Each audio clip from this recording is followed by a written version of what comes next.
സയനൈസത്തിനെ കുറിച്ചുള്ള ചോദ്യമാണ്. World war 2 ശേഷം ഇപ്പോഴുള്ള ഇസ്രായേലിലുള്ള സ്ഥലത്തേക്ക് ജൂതന്മാരെ കൊണ്ടുവരാൻ ബ്രിട്ടീഷുകാരൊരു ബാക്കപ്പ് പ്ലാൻ ഉണ്ടായിരുന്നല്ലോ അന്നേ തൊട്ട് തന്നെ. അപ്പോൾ അതിൻ്റെ പിന്നിലൊരു ഹിഡൻ അജണ്ട ഉണ്ടെന്ന് മൈത്രേയൻ ബ്രീഫായിട്ട് പറഞ്ഞിരുന്നു, പക്ഷെ ഡീറ്റെയിൽ ആയിട്ട് അത് പറഞ്ഞിട്ടില്ല. അപ്പോൾ ആ പ്ലാനാണ് ഇപ്പോഴും നടന്നുകൊണ്ടിരിക്കുന്നത്. ഇനി ഈ സയനസത്തിൻ്റെ ഭാവി എന്താണെന്നാണ് ചോദ്യം. ഞാൻ ചെറുതായിട്ട് പറഞ്ഞത് കുഴപ്പമാണെന്ന് അയാൾ പറഞ്ഞിട്ടുണ്ട്, ക്ഷമിക്കണം. ഈ രണ്ടാം ലോകമഹായുദ്ധം കഴിഞ്ഞപ്പോൾ ലോകം മുഴുവനും ഭരിച്ചുകൊണ്ടിരുന്ന ഒരു രാജ്യമായിരുന്നു ഇംഗ്ലണ്ട്. അവർക്കുണ്ടായിരുന്ന സൈനിക താവളങ്ങളിലെ 80% പിന്നെ അമേരിക്കയാണ് കൈകാര്യം ചെയ്തത്. അപ്പം ആ രാജ്യം യുദ്ധം ചെയ്ത് ജയിച്ചു എന്ന് നമ്മൾ വിചാരിക്കുമ്പോഴും യുദ്ധം കൊണ്ട് തകർന്നു പോയിട്ടുണ്ടായിരുന്ന യൂറോപ്പിലുള്ള എല്ലാ രാജ്യങ്ങളും. തകരാത്ത ഏക രാജ്യം അമേരിക്ക മാത്രമേ ഉണ്ടായിരുന്നുള്ളൂ. ഇത് ഇങ്ങനെ നമ്മളൊന്ന് ചരിത്രത്തിൽ അറിയേണ്ടതുണ്ട്. തകർന്നു പോയ യൂറോപ്പിലുള്ള എല്ലാ രാജ്യങ്ങളെയും വളർത്താനും അതിന് അവിടെ ഉണ്ടായിരുന്ന പാലം എന്ന് പറഞ്ഞാൽ ഇൻഫ്രാസ്ട്രക്ചർ അത് മുഴുവനും പണിയെടുക്കാനായിട്ട് മാർഷൽ പ്ലാൻ എന്ന് പറഞ്ഞൊരു പ്ലാൻ ഉണ്ടാക്കിയിട്ടുണ്ട്. ആ മാർഷൽ പ്ലാനിന് ശേഷമാണ് നമ്മളിന്ന് കാണുന്ന യൂറോപ്പ് ഉണ്ടാകുന്നത്. അല്ലാതെ നമ്മളൊന്നും അങ്ങനത്തെ ഒരു പ്ലാനിലും നമ്മളൊന്നും പെട്ടിട്ടില്ല. അതുകൊണ്ട് യൂറോപ്പ് താനേ അങ്ങ് വലുതായെന്നൊക്കെ നമുക്കിപ്പോൾ തോന്നും. പക്ഷേ ബാക്കിയുള്ള തകർന്നു പോയ രാജ്യം, ഒത്തിരി രാജ്യങ്ങൾ തകർത്ത് കളഞ്ഞതാണ് എല്ലാ രാജ്യങ്ങളും. ഈ മാറ്റത്തിൻ്റെ സമയത്ത് പുറകോട്ട് പോകുമ്പോൾ ആ സമയമായപ്പോഴത്തേന് ഈ പെട്രോളൊക്കെ കണ്ടുപിടിച്ച എല്ലാ സ്ഥലത്തും പെട്രോളിയം ഫാക്ടറികളും സകല സാധനവും എല്ലാം ഉണ്ടായി. കാറ് മുഴുവനും ലോകം മുഴുവൻ വന്ന് സമയമാണ് ഈ 40കളെന്ന് പറയുന്നത്. അപ്പോൾ അതുവരെ ഈ ഗൾഫ് രാജ്യങ്ങളിലൊന്നും ഒരു എന്താ പറയേണ്ടത്, ബ്രിട്ടീഷുകാർ നേരിട്ട് ഭരിക്കുന്ന സ്ഥലങ്ങൾ മാത്രമായിരുന്നു. അപ്പോൾ അവിടെ എല്ലാം അവർ പിൻവാങ്ങേണ്ടി വരുമ്പോൾ അവരുടെ ഒരു കാല് നിലനിർത്താൻ പറ്റുന്നൊരു സ്ഥലമായിട്ടാണ് ശരിക്കും പറഞ്ഞാൽ ഇസ്രയേൽ യഥാർത്ഥത്തിലുണ്ടാക്കിയത്. അപ്പോൾ അത് മാസ്റ്റർ പ്ലാനാണ്. അല്ലെ നിങ്ങൾ വിചാരിക്കുന്ന പോലെ അവർ അർജൻറ്റീനയിൽ അത് ശ്രമിച്ചായിരുന്നു. അപ്പോൾ ഈ ബൈബിളൊക്കെ പറഞ്ഞിട്ട് ഇത് പണ്ടേ ഇവിടെ നിന്ന് 2000 കൊല്ലം മുമ്പ് പോയെന്നൊക്കെയാണ് പറയുന്നത്. അപ്പോൾ ഇങ്ങനെയൊക്കെയുള്ള കഥയൊക്കെ പറഞ്ഞ് മിത്ത് പറയാൻ പറ്റുന്ന ഒരു സ്ഥലമായിട്ട് അതിനെ മാറ്റുന്നതുകൊണ്ടാണ് ഇസ്രയേൽ അവരുണ്ടാക്കിയതാണ്. അപ്പോൾ അതിനെ ഏറ്റവും കൂടുതൽ സപ്പോർട്ട് കൊടുക്കുന്ന 2 രാജ്യമാണ് ഇംഗ്ലണ്ടും അമേരിക്കയും. ഇംഗ്ലണ്ട് യൂറോപ്യൻ യൂണിയനിൽ നിന്ന് വിട്ടുപോകുന്നത് പോലും ഈ അമേരിക്കയായിട്ടുള്ള യോജിപ്പിൻ്റെ സ്ഥലത്ത് വന്നു. അപ്പോൾ ഇതൊക്കെ നമ്മളിങ്ങനെ മനസ്സിലാക്കണം. അപ്പോൾ അവർ രൂപപ്പെടുത്തിയതാണ്, അല്ലാതെ ഇസ്രയേലുകാരിങ്ങനെ താനേ വന്നതൊന്നുമല്ല. വലിയ വള്ളത്തിനകത്ത് കയറ്റി അവിടെ കൊണ്ടുവന്ന് റെഫ്യൂജീസായിട്ട് കൊണ്ടുവന്ന് ഇതേ അവിടെ ഉണ്ടായിരുന്ന ഇപ്പം നമ്മൾ ഈ പാലസ്തീൻ എന്ന് പറയുന്ന ആൾക്കാരുടെ കൊണ്ട് തന്നെ അവിടെ എല്ലാം താമസിപ്പിച്ചിട്ടാണ് അത് തുടങ്ങിയത്. ആദ്യമെല്ലാം സ്ഥലം വാങ്ങുമായിരുന്നു. അത് കഴിഞ്ഞിട്ട് പിന്നെ അവർ വാങ്ങലങ്ങ് നിർത്തിയിട്ട് എല്ലാ വീട്ടിലും കയറി താമസം തുടങ്ങി. അങ്ങനെ അവിടെ ഡിസ്പ്ലേസ് ചെയ്യപ്പെട്ടു ഉണ്ടായിപ്പോയ ഒരു രാജ്യമാണ്. അപ്പോൾ അത് നമ്മൾക്ക് ഇസ്രായേലിൻ്റെ ഹിസ്റ്ററിയൊക്കെ ഇങ്ങനെ രൂപപ്പെട്ടു വന്നത് എങ്ങനെയാണെന്ന് പഠിക്കുകയാണെങ്കിൽ 48 അത് രൂപപ്പെടുത്തുന്നത്. അതിന് മുമ്പുള്ള ഒരു 10 വർഷമുണ്ട്. ആ 10 വർഷത്തിനകത്ത് എങ്ങനെയൊക്കെയാണിത് സംഭവിച്ചിരുന്നതെന്നുള്ളത് നമ്മളൊന്ന് പഠിച്ചാൽ മതി, കിട്ടും നമുക്ക്. അതുകൊണ്ട് ഈ അമേരിക്കൻ സപ്പോർട്ടോടെ ആണ് അത് നിലനിൽക്കുന്നത്. അല്ലാതെ അങ്ങനെ ഇസ്രയേൽ ഇങ്ങനെ എല്ലായിടത്തും ഉണ്ടായിരുന്ന ഇസ്രയേലുകാരെല്ലാവരും കൂടെ പാടുപെട്ടു പോകുമൊന്നുമല്ല. വളരെ അവരെ ശരിക്കും പറഞ്ഞാൽ കൊണ്ടുപോയി പാർപ്പിച്ചതാണ്. ലോകത്തുള്ള ഏറ്റവും കൂടുതൽ ധനമുണ്ടായിരുന്ന വിഭാഗമാണ് അവർ. വേൾഡ് ബാങ്ക് ഉണ്ടായപ്പോൾ ഏറ്റവും കൂടുതൽ കാശിട്ടതും ഇവർ തന്നെയാണ്. അപ്പോൾ അതുകൊണ്ട് അങ്ങനെ ഒന്നും ഇല്ലാത്ത സ്ഥലമോ ആരും അല്ലാത്തവരും ഒന്നും അല്ല അവരാരും. പക്ഷേ ഈ ഒരു ആവശ്യത്തിനായിരുന്നു ഇറാൻ, ഇറാഖ്, സിറിയ ഇങ്ങനെയുള്ള ആ ഭാഗത്തു നിന്ന് ബ്രിട്ടനൊരു സ്പേസ് ഇല്ലാതെ പോവുക. അങ്ങനൊരു സ്പേസ് രൂപപ്പെട്ടതാണ് ഈ സിംഗപ്പൂർ. അതുപോലൊരു സ്ഥലം തന്നെയാണ് ഹോങ്കോങ്. ഇതൊക്കെ ഇങ്ങനെ നമ്മൾ മനസ്സിലാക്കേണ്ടതുണ്ട്. അല്ലാതെ അതൊക്കെ ഇങ്ങനെ സ്വാഭാവികമായി ഉണ്ടായതാണ്, അവരവിടുത്തെ പണം കൊണ്ട് ഡെവലപ്പ് ചെയ്തതാണ് എന്നൊക്കെ പറയുമ്പം നമ്മൾ പഠിച്ചാൽ നമുക്കറിയാം അങ്ങനല്ല. ചോദ്യം എന്താണെന്ന് വെച്ചിട്ടുണ്ടെങ്കിൽ, ഇപ്പോൾ നമ്മുടെ സമൂഹത്തിൽ ദൈനംദിനം ഒരുപാട് പ്രശ്നങ്ങൾ ഉണ്ടാവാറുണ്ട്. അതിൽ ഏറെക്കുറെ പ്രശ്നങ്ങളും സ്ത്രീകളെ അതിക്രമിക്കുന്നതും അതിൽ വളരെ റെയറായിട്ട് സ്ത്രീകൾ അതിക്രമിക്കുന്ന കേസുകളും ഉണ്ടായിട്ടുണ്ട്.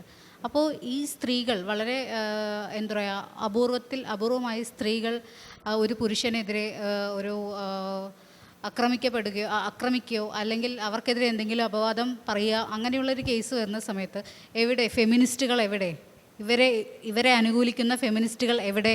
അല്ലെങ്കിൽ ഒരു പുരുഷൻ അവിടെ ഇരയാക്കപ്പെടുകയാണ് എന്നുള്ളൊരു സാഹചര്യത്തിൽ ഇതിനെതിരെ സംസാരിക്കാൻ ഒരു സ്ത്രീകളെയും കാണില്ല എന്നൊക്കെ പറഞ്ഞിട്ട് കുറേ വാക്കുകൾ നമ്മൾ ഓൺലൈൻ മീഡിയാസും അതുപോലെ കമൻറ്റ് ബോക്സിലും ഒക്കെ ആയിട്ട് വരാറുണ്ട്.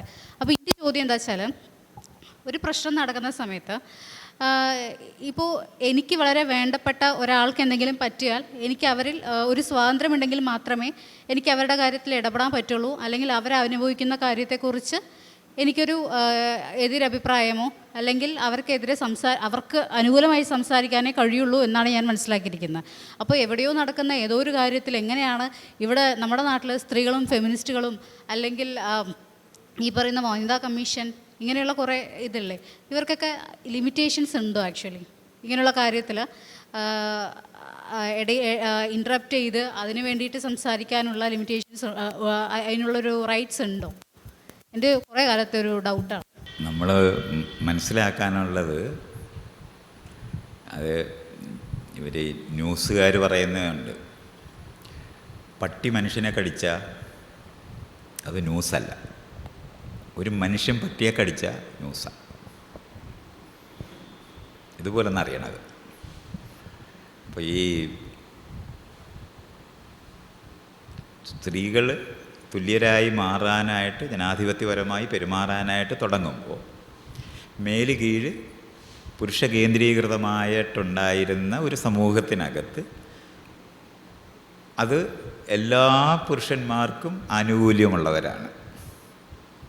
അതങ്ങനെ മനസ്സിലാക്കാം. പ്രിവിലേജ്ഡാണ്, അതിനാണ് ആനുകൂല്യം. പ്രിവിലേജ് ഉള്ളവരാണ് പുരുഷനായിരിക്കുക. അത് പുരുഷ കേന്ദ്രീകൃതമായ സമൂഹത്തിനകത്ത് പുരുഷന്മാർക്കും വരും. അപ്പോൾ എല്ലാവർക്കും നഷ്ടം ഉണ്ടാകുന്ന ഒരു കാര്യമാണ് സ്ത്രീകൾ സമരായി പെരുമാറാൻ തുടങ്ങുന്നത്. അപ്പോൾ സിദ്ധാന്തപരമായിട്ട് ശരിയാണെന്നറിയുന്നവർ പോലും വീട്ടിനകത്ത് ഈ പ്രിവിലേജ് നഷ്ടപ്പെടുമ്പോൾ ദേഷ്യപ്പെടും. അതങ്ങനെ മനസ്സിലാക്കണം. നമ്മൾ ഈ പൊതുപ്രവർത്തകരായിരിക്കുന്ന, രാഷ്ട്രീയ പ്രവർത്തകരായിരിക്കുന്നവരെല്ലാം വീട്ടിൽ പോകുമ്പോൾ മുതലാളിമാരെ പോലെ തന്നെ പെരുമാറും. അപ്പോൾ ഇതൊക്കെ നമ്മളങ്ങ് മനസ്സിലാക്കിയാൽ മതി. അപ്പോൾ അങ്ങനെ ഒരു വിരോധം പൊതുവേ ഈ മാറുമ്പോൾ വരുന്ന നഷ്ടങ്ങൾ കാണുമ്പോൾ ഉണ്ടാകുന്ന ഒരു സാധനമുണ്ട്. പറയാതിരിക്കും, പക്ഷേ അപ്പോഴും സപ്പോർട്ട്, നിശബ്ദത കൊണ്ട് സപ്പോർട്ട് കൊടുക്കുന്ന സമൂഹം തന്നെയാണ് ഇതെല്ലാം. അപ്പോൾ ഇങ്ങനത്തെ ഒരു ഇൻസിഡൻറ്റ്, പുരുഷൻ നേരത്തെ പറഞ്ഞില്ലേ, മനുഷ്യൻ പട്ടിയെ കടിച്ചു എന്ന് പറയുന്ന പോലെ ഒരു സംഭവം കണ്ടു കഴിഞ്ഞാൽ ചടേന്നാണ് ഈ ആളുകളെല്ലാം കൂടെ സടകൊടഞ്ഞങ്ങെണ്ണിക്ക്. അപ്പോൾ പറയുന്ന കാര്യങ്ങളെന്നുള്ളതേ ഉള്ളൂ. അത് സ്ത്രീകളുടെ ഇഷ്യൂ മാത്രമല്ല. ഒരു ആദിവാസി ഇതുപോലെ ചെയ്യുമ്പോഴും ഇത് തന്നെ വരും. ഒരു ദളിതായിരിക്കുന്ന ആൾ ചെയ്യുമ്പോഴും ഇതുപോലെ തന്നെ വരും. രണ്ടാന്തരമായി എവിടെ ആരിരുന്നാലും അവരിൽ ഒരാളിത് ചെയ്താൽ, അത് പുരുഷന്മാരെ മുഴുവനും കൂടെ സംഘടിച്ചിരിക്കുമ്പോഴും അതിനകത്ത് ഈ മേല് കീഴുള്ള സ്ഥലത്ത് താഴെ ഇരിക്കുന്നവരെന്ന് വിചാരിക്കുന്നവർ പെരുമാറുമ്പോൾ ഇതേ പ്രശ്നം വരും. അതങ്ങനെ മനസ്സിലാക്കിയാൽ മതി. അതിനകത്ത് ഇതിനു വേണ്ടി പ്രവർത്തിക്കുന്നവർ ഇതെല്ലായിടത്തും പ്രതികരിക്കാൻ പറ്റുമോ ഇല്ലയോ എന്നുള്ള ചോദ്യമൊന്നും ചോദിച്ചു വെറുതെ സമയം കളയണം. ഏത് പ്രവർത്തകരായിരിക്കുന്നവരും ലോകത്ത് നടക്കുന്നതെല്ലാം അറിയില്ല, അവിടെ നടക്കുന്നതെന്ന് അറിയാനൊക്കത്തില്ല, എല്ലാം പ്രതികരിക്കാനൊക്കത്തില്ല. നമുക്കറിയുന്ന കാര്യങ്ങൾ പ്രതികരിക്കാനൊക്കത്തുള്ളൂ. നമുക്ക് തന്നെ പ്രതികരിക്കേണ്ടതാണെന്ന് അറിയുമ്പോഴും വേറെ കാര്യങ്ങൾ നമ്മൾ ഇൻവോൾവ് ആയിരിക്കുന്ന ദിവസം നമ്മൾ ചെയ്യത്തില്ല. വീട്ടിൽ അച്ഛൻ മരിച്ചു പോയിരിക്കുന്നിടത്ത് ദിവസം അയലത്ത് ഒരു ബലാത്സംഗം നടന്നതിനകത്ത് പ്രതികരിക്കാൻ നമ്മൾ പോയോ എന്ന് ചോദ്യം നമ്മൾ എടുക്കുന്നുണ്ടാകത്തില്ല. അപ്പോൾ ഇതുപോലുള്ള കാര്യങ്ങളുണ്ട്. അതൊക്കെ എന്നും പറയും. അത് ആളുകളെ ഡിസ്ക്രെഡിറ്റ് ചെയ്യുക എന്ന് പറയുന്നത് ഒരു സമര രീതിയാണ്. അത് മേലിലുള്ളവർ ചെയ്യുന്ന ഒരു കാര്യമാണ്. സമരം ചെയ്യുന്നവരെ ഡിസ്ക്രെഡിറ്റ് ചെയ്യുക എന്ന് പറയും. അത്രയേ ഉള്ളൂ. അല്ല അതിനുവേണ്ടി എല്ലാവരും കൂടെ കിടന്ന് തലപൊട്ടിച്ച് സമയമൊന്നും കളയണ്ട. ഇപ്പം ഞാനീ പറയുന്ന കാര്യങ്ങൾ വീഡിയോയുടെ താഴെയൊക്കെ ആളുകൾ എഴുതുന്നതിനെല്ലാം മറുപടി എഴുതാൻ ഞാൻ പോവുകയാണെങ്കിൽ എന്തായിരിക്കും സ്ഥിതി? അവരെഴുതിക്കോട്ടെ, അവർ പറഞ്ഞോട്ടെ എന്നറിയാം. അവരെന്നെ ഡിസ്ക്രെഡിറ്റ് ചെയ്യുക എന്ന് പറയുന്ന ഒരൊറ്റ ഉദ്ദേശമേ അവർക്കുള്ളൂ. അപ്പോൾ അതിങ്ങനെ എന്താണ്, ഞാൻ ഒരു 2 ഇപ്പം ഈ റീസെൻ്റായിട്ട് അഗ്നിപർവ്വതം പൊട്ടി ഉണ്ടാകുന്ന പാറ ഞാൻ തെറ്റായിട്ട് പറഞ്ഞു. സാൻഡ്സ്റ്റോൺ എന്ന വാക്ക് വരുന്നത് ബസാൾട്ടാണ്. ബാക്കി പറഞ്ഞ കാര്യമെല്ലാം ഒരു പ്രശ്നമില്ല. പക്ഷേ ഈ ഒരൊറ്റ വാക്കിൽ ഒരു 3 വീഡിയോയെങ്കിലും ഇറങ്ങിയിട്ടുണ്ട്. എന്തുകൊണ്ടാണ്? ഞാനീ പറയുന്നതൊക്കെ ആൾക്കാരെ കൊള്ളും. അപ്പോൾ ഞാനൊരു മണ്ടനും യൂസ്ലെസ്സും ആണെന്ന് നാട്ടുകാർക്ക് ബോധ്യമാക്കി കൊടുത്താൽ ആരുകൾ ഇത് കേൾക്കത്തില്ല. അത്രയേ ഉള്ളൂ. അത് കാരണം കൊണ്ട് അത് കണ്ടിട്ട് ഞാൻ വിഷമിക്കേണ്ട കാര്യമുണ്ടോ? ഞാൻ വിഷമിക്കത്തൊന്നുമില്ല. എനിക്കറിയാം അതൊരു നമുക്ക് ഒരു എറർ വരും. ഇപ്പം കൃഷ്ണനാണ് സാധനം കൊണ്ടുവന്നതെന്ന് പറഞ്ഞാൽ അല്ല, അത് രാമനാണ്, അത് കാരണം കൊണ്ട് ഇങ്ങനെ സാധനം കൊണ്ടുവന്നതേ ഇല്ല എന്ന് വരുമോ? അതുപോലുള്ള തെറ്റ് ഞാൻ ഏറ്റവും കൂടുതൽ പറഞ്ഞ, ഇപ്പോൾ സ്ത്രീകളുടെ കാര്യം പറയുമ്പോഴേ ഞാൻ ഏറ്റവും കൂടുതൽ ഒരു വലിയ തെറ്റ് പറഞ്ഞിട്ടുണ്ട്. ഈ ബസാൾട്ട് എന്ന് പറയുന്നത് നല്ല തെറ്റാണ്. പക്ഷേ അതിനേക്കാളും വലിയ തെറ്റ് പറഞ്ഞിട്ടുള്ളത് സ്ത്രീകളുടെ അടുത്ത് വളരെ മോശമായി ഈ സയൻറ്റിസ്റ്റുകൾ പെരുമാറുന്നു എന്ന് പറഞ്ഞിട്ട് ഞാൻ ഒരുവിധമുള്ള കഴിഞ്ഞ ഒരു നൂറ്റാണ്ട് മുഴുവനും സ്ത്രീകൾ കണ്ടുപിടിച്ചിട്ടുള്ള കാര്യങ്ങൾ മുഴുവൻ പുരുഷന്മാരുടെ പേരിൽ അറിയപ്പെടുന്നത്. എന്തിനാ? ഐൻസ്റ്റൈൻ്റെ ഭാര്യ കണക്ക് കൂട്ടിയിട്ടാണ് ഈ തിയറി ഓഫ് റിലേറ്റിവിറ്റി എഴുതുന്നത്. അവരുടെ പേര് നമുക്ക് ആർക്കും അറിഞ്ഞുകൂടാ. അവർ ആയിട്ട് ഇദ്ദേഹത്തിന് പിരിഞ്ഞതിന് ശേഷം ഒരു സിദ്ധാന്തം ഉണ്ടാക്കിയിട്ടുമില്ല. 40ാമത്തെ വയസ്സിൽ തീർന്നായിരുന്നു. ഇതൊക്കെ നമുക്കറിയണം. പക്ഷേ അവരുടെ പേരിലൊന്നും അപ്പം വന്നിട്ടില്ല എന്നും. ഇതുപോലെ കുറച്ച് സ്ത്രീകളെ പറ്റിയൊക്കെ ഓർത്തിട്ട് ഞാനിങ്ങനെ പറഞ്ഞിങ്ങനെ സ്ത്രീകൾക്ക് അവർ യഥാർത്ഥത്തിൽ കണ്ടുപിടിച്ചതിൻ്റെ ഒരു ക്രെഡിറ്റും കിട്ടിയിട്ടില്ലെന്നൊക്കെ പറഞ്ഞിട്ട് ഞാൻ പറഞ്ഞത് ആരുടെ പേരാണെന്നറിയോ? Marie Curie. മേരി ക്യൂറിക്ക് 2 നോബൽ പ്രൈസ് കിട്ടിയിട്ടുണ്ട്. അത് 2 വിഷയത്തിൽ നോബൽ പ്രൈസ് ആർക്കെങ്കിലും ലോകത്ത് കിട്ടിയിട്ടുണ്ടെങ്കിൽ അത് മേരി ക്യൂറിക്ക് മാത്രമേ ഉള്ളൂ. ഇങ്ങനൊരു സ്ത്രീയുടെ പേരാണ് ഞാൻ ഈ പറഞ്ഞത്. പക്ഷേ അത് കാരണം കൊണ്ട് ഞാൻ ഈ മറ്റേ പറഞ്ഞത് മുഴുവൻ തെറ്റിപ്പോയോ? തെറ്റിപ്പോയിട്ടൊന്നുമില്ല. അത് ശരിയുമാണ്. ഇപ്പോൾ DNA സ്ട്രക്ചർ കണ്ടുപിടിച്ചിരിക്കുന്ന സ്ത്രീയുടെ പേര് റോസലിൻഡ് എന്നാണ്. നമുക്ക് വാട്സൺ ആൻഡ് ക്രിക്കിനെ മാത്രമേ അറിയാവൂ. അവന്മാർ പോയി മോഷ്ടിച്ച് അവരില്ലാത്തപ്പോൾ അവരുടെ എന്താണ് ലാബിനകത്ത് കയറി ഇവരെടുത്ത പടം നോക്കിയിട്ടാണ് ഈ സ്ട്രക്ചർ വരച്ചത്.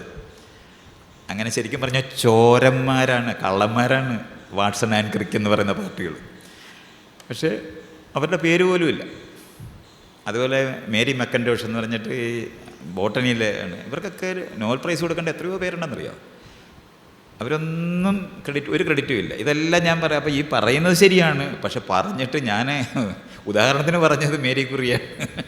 ആ തരത്തിലുള്ള തെറ്റുകളൊക്കെ നമുക്ക് വരും. ഇത് നേരത്തെ പറഞ്ഞ എല്ലാത്തിനോടും പ്രതികരിച്ചില്ല എന്ന് പറഞ്ഞാൽ ഒരു തെറ്റ് വരാൻ നോക്കിയിരിക്കുന്നതിൻ്റെ സ്ഥലം മാത്രം. അതൊന്നും നമ്മൾ എടുക്കണ്ട. അതിനാകെ പറയേണ്ടത് പോടാ, അത്രേ ഉള്ളൂ.